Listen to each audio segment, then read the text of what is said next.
Hi guys! Ngayong araw, tuturuan ko kayo kung paano...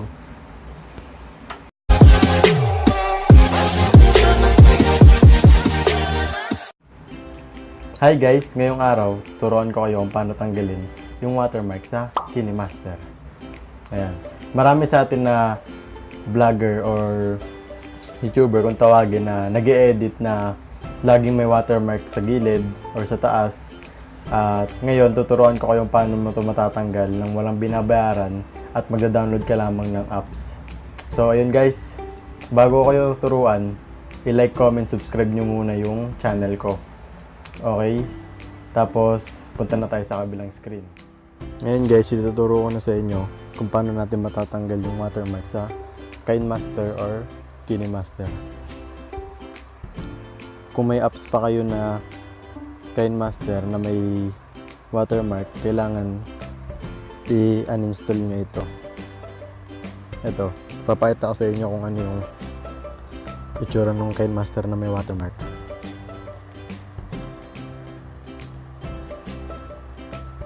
Ito guys.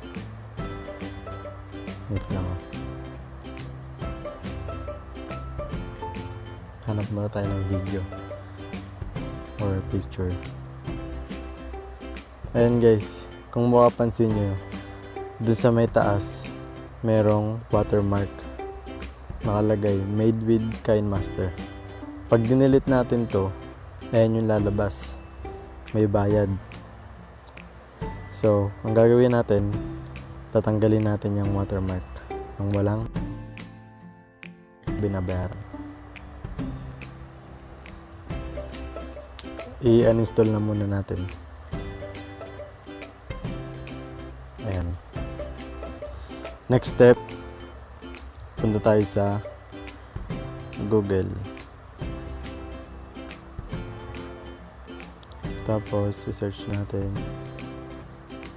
AC Market. Then, puntahan natin. Ayan guys. Pag dito na kayo napunta, pindutin nyo yung download now. Tapos, magda-download na yan. Antayin nyo lang. Mga ilang minutes lang yan. Pagtapos nyo na i-download yung AC Market, pindutin nyo na to. At ayan, i-install na natin siya. Bale, itong AC Market na to, parang ano, ito yung nagsisilbi na Google Play Store natin. Wait, antayin lang natin. Ayan guys, pagtapos na, i-open natin. Ayan yung lalabas sa AC Market. Okay. Allow lang natin.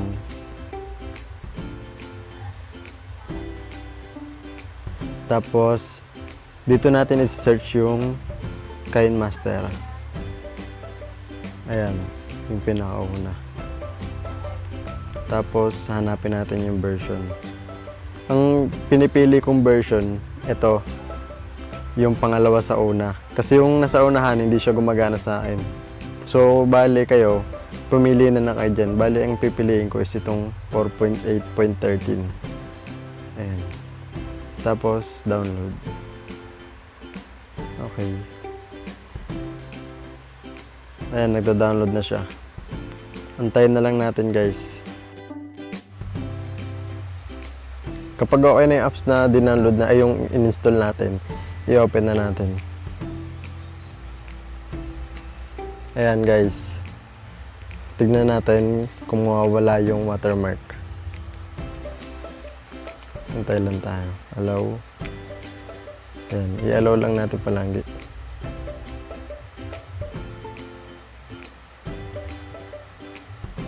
Ayan. Punta tayo dito sa may new project sa gitna.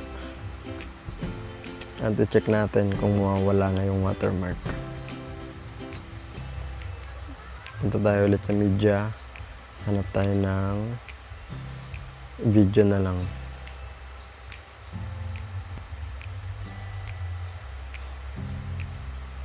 Ayan. So, ayun guys, di ba? Nakita nyo na wala na yung watermark niya. Di ba? Ayun guys, sobrang dali lang ng paraan kung paano matanggal yung watermark. Balik na tayo ulit sa kabilang screen. So, ayun guys, ganun lang kadali tanggalin yung watermark sa KINEMASTER. At kung nag-enjoy ka sa video, huwag mong kalimutang mag-subscribe sa channel ko. Maraming salamat. Bye.